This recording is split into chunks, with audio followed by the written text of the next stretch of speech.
Oi, gente, bom dia.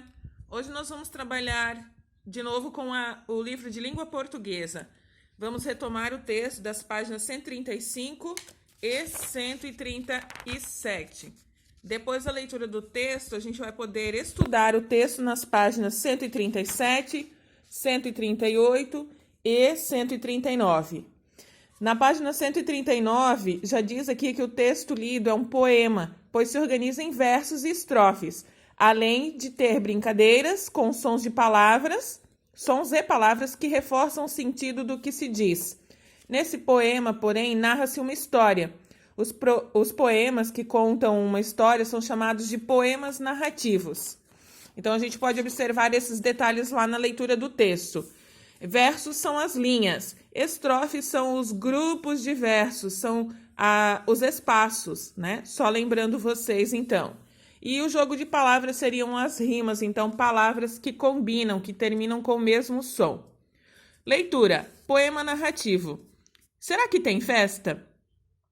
Observem o ponto de interrogação. Quando eu vejo um ponto de interrogação no final da frase, eu sei que é uma pergunta, então eu tenho que ler diferente. Não vou ler, será que tem festa? É uma pergunta, então eu vou ler com som de pergunta. Será que tem festa?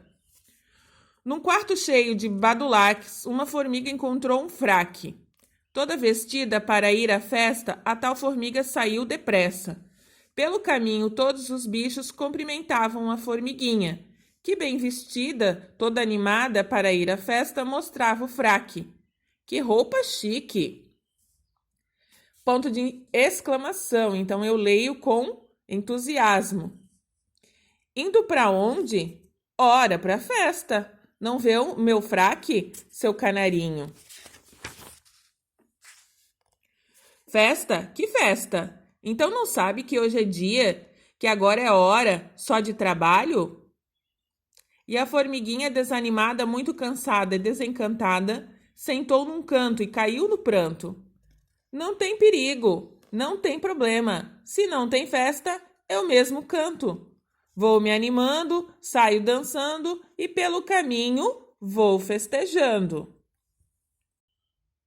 Glossário, então, traz o significado das palavras que a gente não tem muito costume de usar. Badulaque é um enfeite de pouco valor e fraque é uma roupa masculina usada em algumas cerimônias, né? Quem escreveu, então, dados sobre Sônia Junqueira, que foi quem escreveu o texto. Aí nós vamos para as atividades, então, estudar o texto. Aqui tem perguntas e vocês vão respondendo, né? Conforme vocês viram lá no texto. E a prof quer explicar bem a número 3, porque é um pouquinho além do que a gente está acostumado a fazer, tá?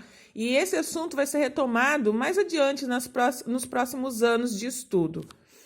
Aqui diz, releia esse trecho com o professor, prestando atenção nos sons.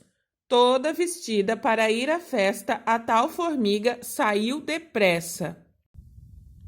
Após ler o texto, então, o trecho do texto, eu preciso circular nos versos as letras V, F e S.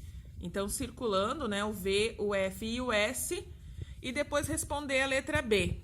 No trecho, o som dessas letras ajuda a dar ideia de sono, velocidade, preguiça ou alegria. As letras V, F e S, elas têm um som de fricção. Lembrem de um carrinho de fricção, é como se eu empurrasse.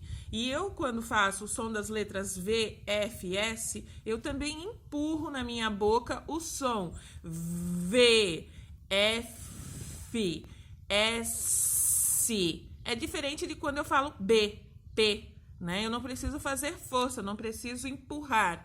Então, as letras V de vestida, festa, formiga, saiu e depressa, eu empurro, eu faço o som de fricção. Então, fricção vai me dar velocidade. Então, é essa a resposta da letra 3. Os sons do V, F e S me dão a ideia de velocidade.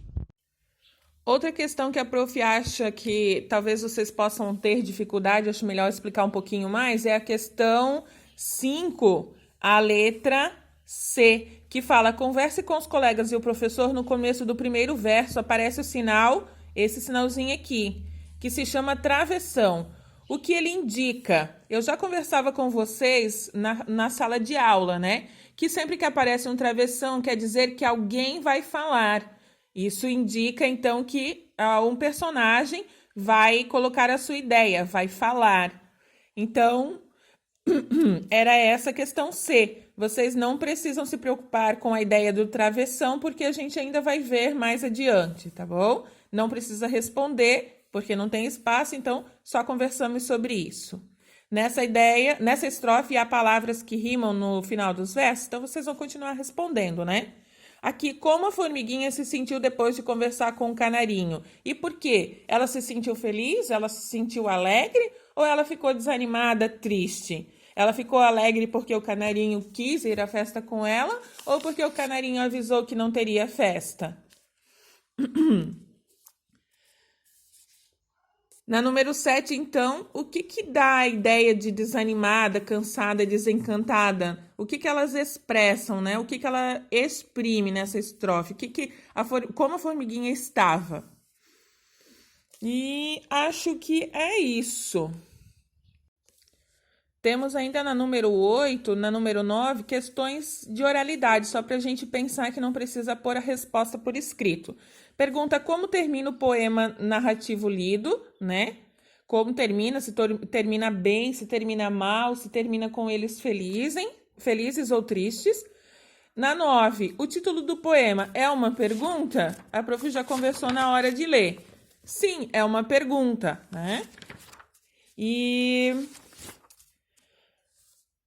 na letra A, na escrita, que sinal mostra isso? E na leitura em voz alta? Então, na escrita, o sinal que mostra é o ponto de interrogação, que é esse aqui, né?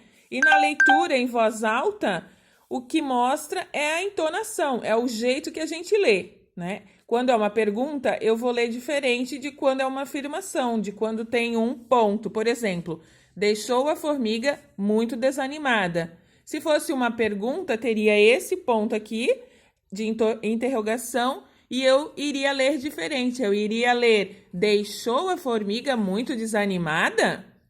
Então, é assim a diferença. Na letra B, converse com os colegas. O título combina com o que acontece na história? Por quê? Sim, o título, na minha opinião, combina. E na opinião de vocês, aí vocês vão pensar e conversar em casa. Combina, na minha opinião, porque, na verdade, a formiga estava toda empolgada, mas ela não sabia se ia ter festa ou não. E acabou que teve festa porque o canarinho que cantou para ela, né? Então, façam as questões, então respondam as questões que tem espaço para responder. E dessa vez a prof não vai pedir fotinho, tá? São muitas páginas, a prof vai deixar o gabarito lá no SGE. Gabarito são as respostas, né?